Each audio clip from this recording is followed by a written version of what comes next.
여러분은 지금 KCB 가톨릭 방송을 듣고 계십니다.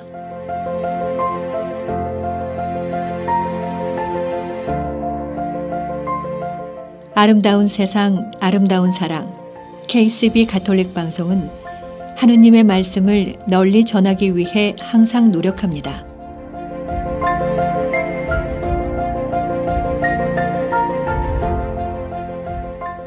KCB 가톨릭 방송은 각 본당의 후원과 개인, 비즈니스 후원으로 운영, 방송되고 있습니다.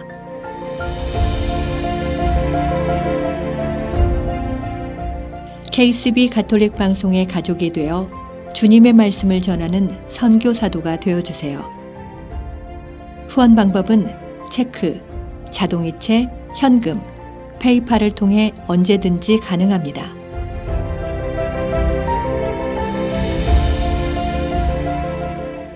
자세한 후원 방법에 대한 문의는 718-888-9130으로 하시면 됩니다.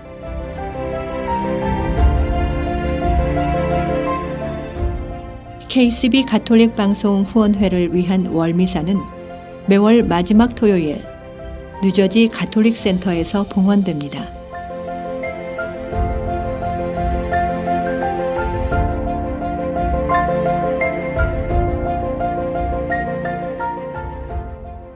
여러분의 많은 관심과 성원 부탁드립니다.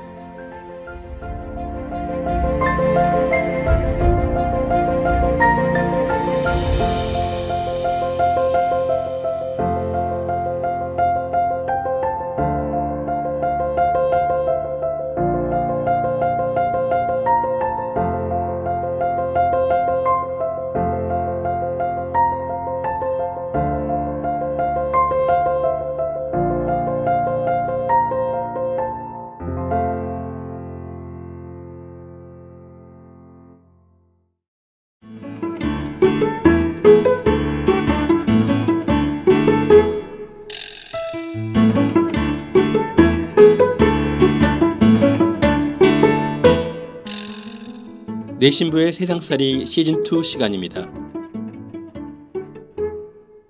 오늘 이 시간 황필구 요한 카페스트라노 신부가 함께합니다.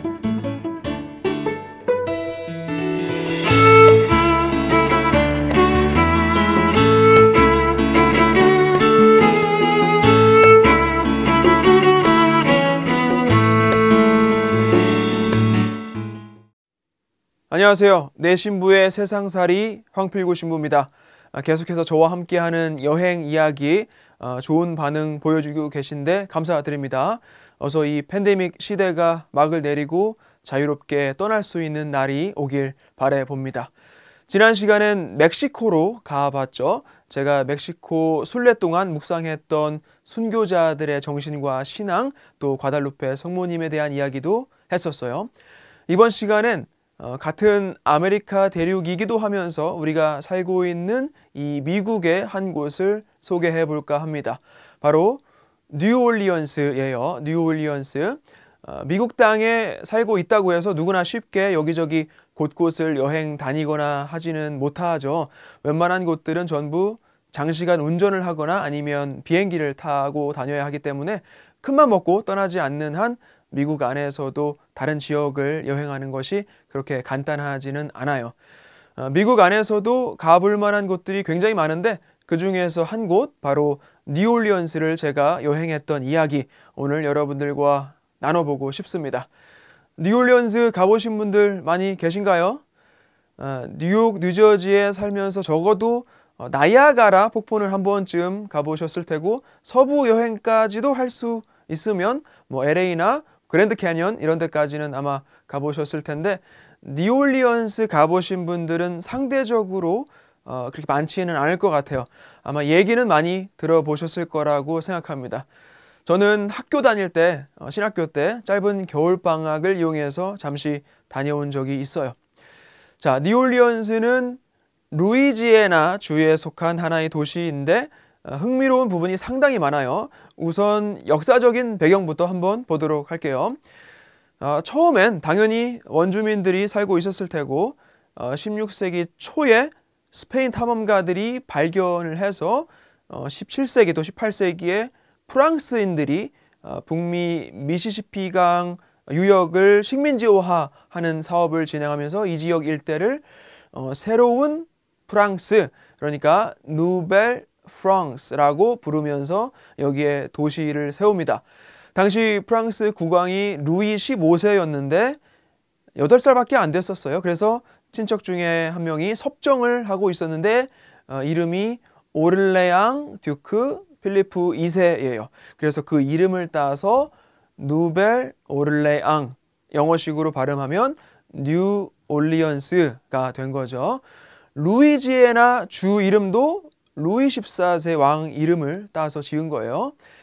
사실 당시 루이지애아는 훨씬 넓었죠. 지금의 루이지처럼 작은 주가 아니고 저 위 캐나다 땅 일부까지도 포함됐었으니까 1700년도 중반에 프랑스랑 스페인 7년 전쟁이 있었는데 스페인한테 이 지역을 넘겨주게 돼요.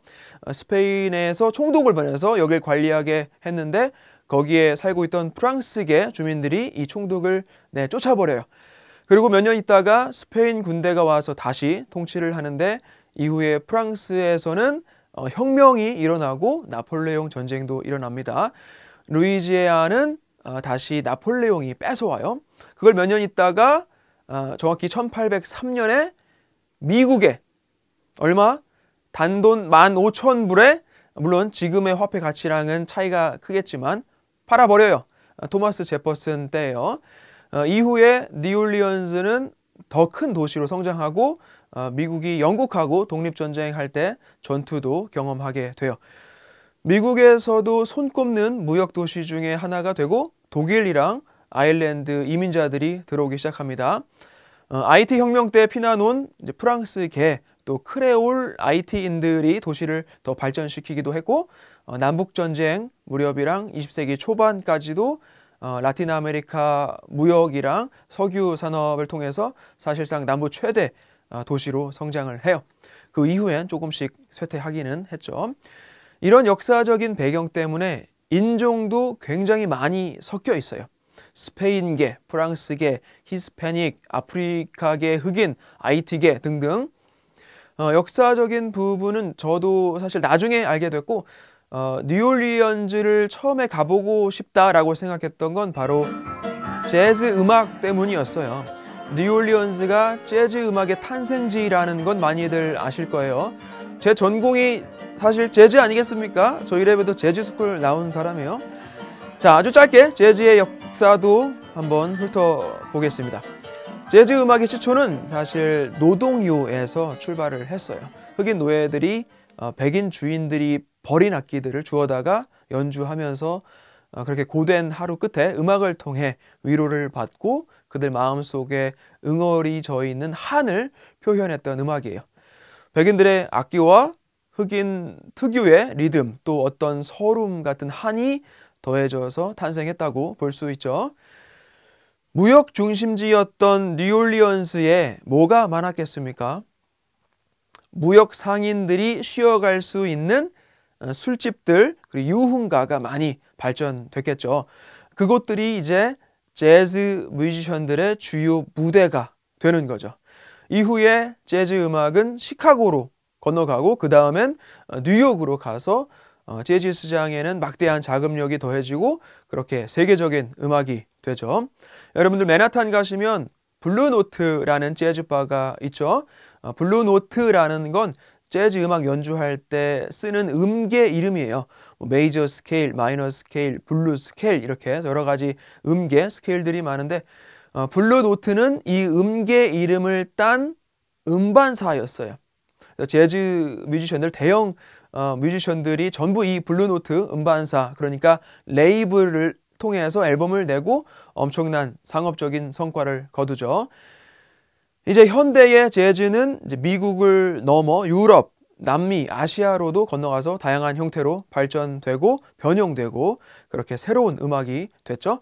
프랑스에는 프랑스 재즈, 일본에 가면 또 일본 스타일의 재즈가 나름의 전통과 색깔을 가지고 있는 거예요. 어쨌든 재즈 음악인으로서 뉴올리언스는 여행하면서 마치 이 성지순례 같은 그런 느낌이 들었어요. 우리가 이스라엘 성지순례를 가서도 예수님의 복음 말씀과 그분의 숨결을 느껴보고 또 그렇게 우리 신앙의 뿌리를 찾아가는 것처럼 책으로만 배웠던 재즈 역사를 그 탄생지에 가서 이렇게 몸으로 체험할 수 있다라는 건 굉장히 재미있고 또 의미 있는 일이다라고 생각했어요. 자, 그럼 지금의 뉴올리언즈에는 어떤 볼거리가 있는지 한번 살펴보겠습니다. 미시시피 강이 뉴올리언즈를 가로지르고 있고 도시의 가장 중심지라고 하면 바로 프렌치 쿼터라고 할 수 있을 것 같아요. 프랑스의 영향이 지금까지도 남아있는 프렌치 쿼터라는 몇 블럭 구역 안에 옛날 프랑스식 건물들이 독특한 거리 풍경을 만들어내고 있어요. 이 구역 안에는 오래된 술집, 식당, 또 재즈 클럽들이 많이 몰려 있어서 1년 내내 해만 떨어지면 파티 분위기가 아주 생동감이 있어요. 음악이 들려오는 아무 클럽이나 또 들어가서 연주를 듣다가 또 나오고 또 다른 바, 옆에 있는 바에 가서 다른 음악도 들을 수 있고 다양한 특색 있는 재즈 또 혹은 다른 장르의 연주도 즐길 수가 있습니다. 여기는 낮에 가면 조금 썰렁해요. 거의 이거 무슨 고스트타운 아닌가 하는 느낌이 들 정도로 조용하다가 어두워지면 그때부터 딱 살아나더라고요. 이 프렌치 쿼터의 중심에 주교자 성당이 있어요. 세인트 루이스 주교자 성당. 그 바로 앞에 또 공원 하나가 있는데 잭슨 스퀘어라고 해요. 미국 7대 대통령 앤드류 잭슨 이름을 딴 건데 아까 얘기했던 미국 독립전쟁에서 앤드류 잭슨의 군대가 영국군을 격파했다라는 걸 기념하는 공원인 거예요. 공원 가운데 앤드류 잭슨 동상이 떡하니 서 있죠. 공원 주변엔 그림 그리는 예술가들 또 연주하는 연주자들도 많이 볼 수가 있어요. 이 잭슨 스퀘어를 사이에 두고 세인트 루이스 주교자 성당을 바라보면 또 굉장히 멋져요. 거기서 또 뒤를 딱 돌면 바로 미시시피 강이 보이고요. 제가 뉴올리언스를 여행했던 건 성탄 방학 때였어요. 그래서 마침 주교자 성당에서는 캐롤 연주회가 있었는데 운 좋게 들려서 본당 합창단의 캐롤도 들을 수가 있었습니다. 잭슨 스퀘어 앞에 아주 유명한 카페 하나가 있어요.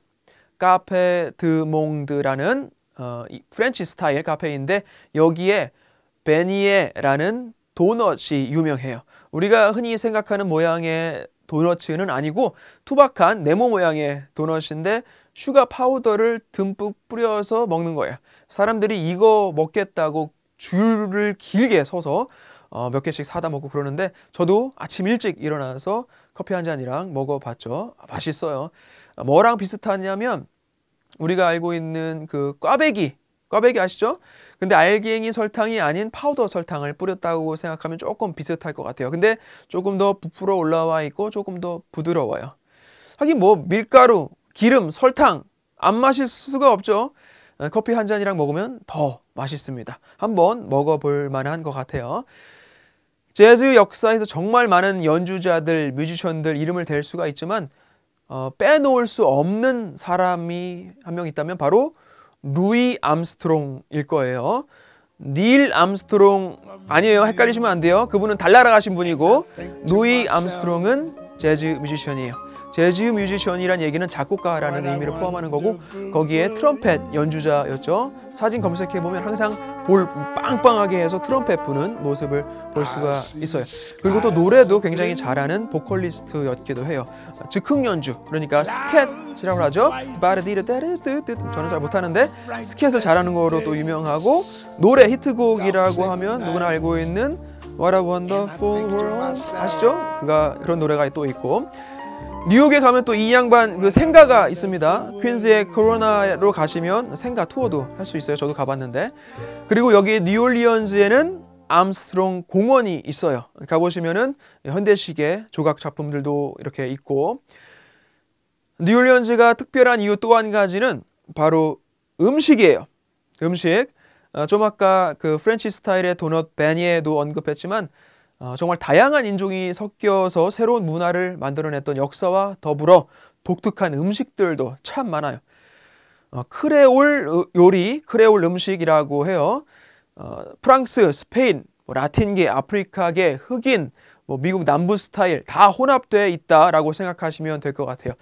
우리가 인종을 말할 때 크레올이라고 하면 보통 미국에서 루이지애나의 그런 다양한 혼혈을 크레올이라고 하고, 언어로 크레올어라고 하면 프랑스어가 IT에서 변형돼서 쓰이고 있는 IT 크레올어라고 해요. 제가 사목하고 있는 브루클린 교구 내에도 크레올어가 모국어인 사람들이 굉장히 많아요. 아마 거의 스페니쉬 바로 다음 정도가 아닐까 생각하는데, 아무튼 크레올 음식이라고 하면 루이지애나의 그 독특한 음식 문화를 떠올 수가 있고, 또 케이준 음식이라고 들어보셨을 거예요. 케이준 스타일 치킨 파파이스, 뭐 아니면 케이준 샐러드 뭐 이런 것들이 있는데, 캐나다에 살던 프랑스인들이 루이지애나에 와서 살게 됐는데 이들을 아카디아인이라고 불렀어요.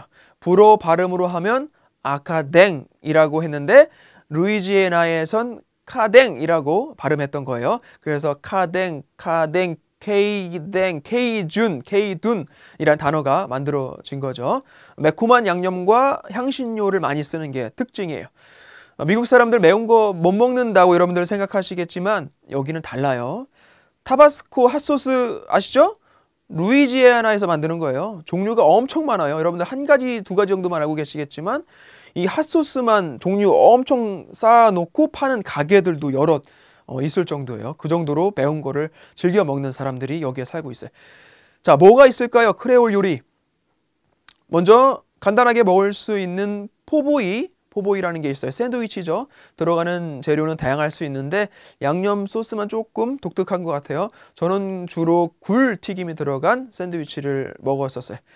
그리고 건보라는 스프가 있어요. 건보. 그리고 잠발라야라는 약간 볶음밥 비슷한 것도 있고, 뭐 이런 요리들은 한 번은 먹어볼 만하다. 제 개인적으로는 뭐 자주 매일 먹기는 조금 그렇다라고, 하여튼 제 입맛에는 그랬다는 거. 맛이 없다는 게 아니고 우리 입맛에 호불호가 갈릴 수 있다라는 거죠. 제가 맛있게 먹었던 건 굴이었어요. 굴. 원래도 굴을 아주 좋아하는데 겨울에 갔기 때문에 마침 철이었기도 했고, 또 뉴욕보다 훨씬 싸요. 여기는 뭐 굴이 비싸서 없어서 못 먹는데 거기에서는 잘 이렇게 찾아서 해피아워 때 이럴 때 맞춰서 갔더니 굉장히 저렴하게 먹을 수가 있었어요. 거의 매일 굴을 저는 여행하면서 먹었던 것 같아요. 한번 먹을 때 2더진씩, 2더진이니까 12개죠. 시켜 먹고 그랬어요. 혼자 와서 그렇게 시켜서 먹고 그러니까 옆에 있는 사람들이 막 신기하게 쳐다보고 그랬는데, 생굴 말고도 뭐 굴을 굽거나 양념하거나 또 튀겨서도 먹는데 다 맛있어요.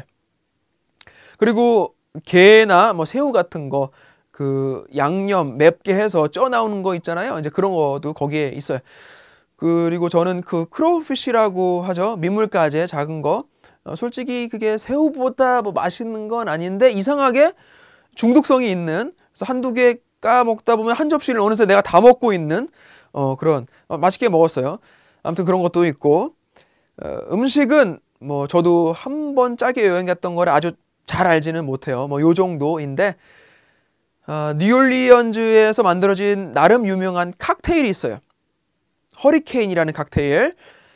뉴올리언즈도 나름 아픈 상처가 있잖아요. 아마 기억들 하실 거예요. 2005년에 카트리나라는 허리케인 대폭풍을 맞아서 도시 거의 전체가 물에 잠겼었죠. 복구 작업도 꽤 오래 걸렸었는데, 이후에 팻 오브라이언스라는 바에서 패션 프루트 시럽이랑 럼주를 얼음에 부어서 저기로 갈아서 만든 칵테일을 이름을 하나 붙여서 팔기 시작합니다. 허리케인이라고.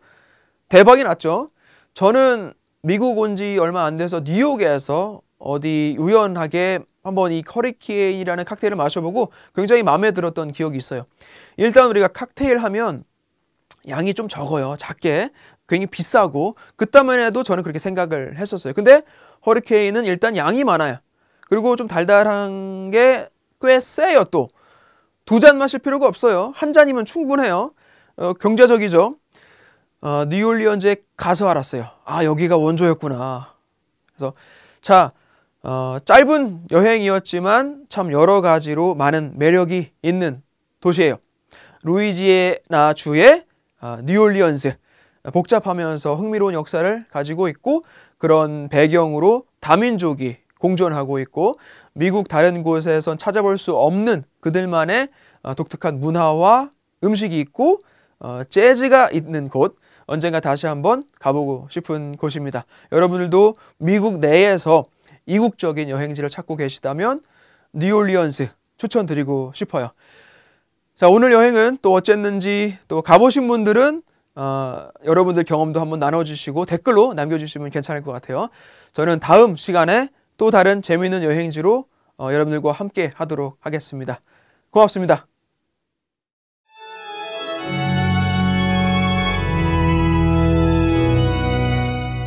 지금까지 내신부의 세상살이였습니다.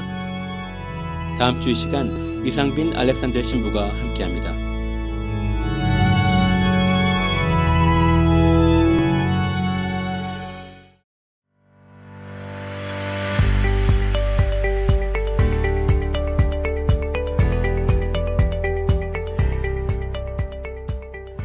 여러분은 지금 KCB 가톨릭 방송을 듣고 계십니다.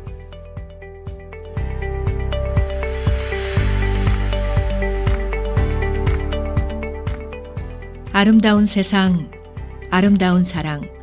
KCB 가톨릭 방송은 라디오, TV, 인터넷을 통해 방송되고 있습니다. 라디오 방송은 FM 87.7을 통해 매주 토요일과 일요일 오후 5시에 1시간씩 2차례 방송되고 있으며 TV 방송은 매주 일요일 오전 8시 타임워너 스펙트럼 1493번과 케이블 비전 옵티멈 1153번을 통해 방송되고 있습니다.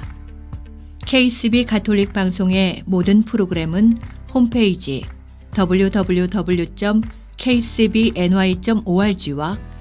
KCB 가톨릭 방송 유튜브 채널 KCB4U 그리고 KCB 가톨릭 방송 어플을 통해 정기적으로 업데이트되며 지금 듣고 계신 라디오는 보이는 라디오로도 시청하실 수 있습니다.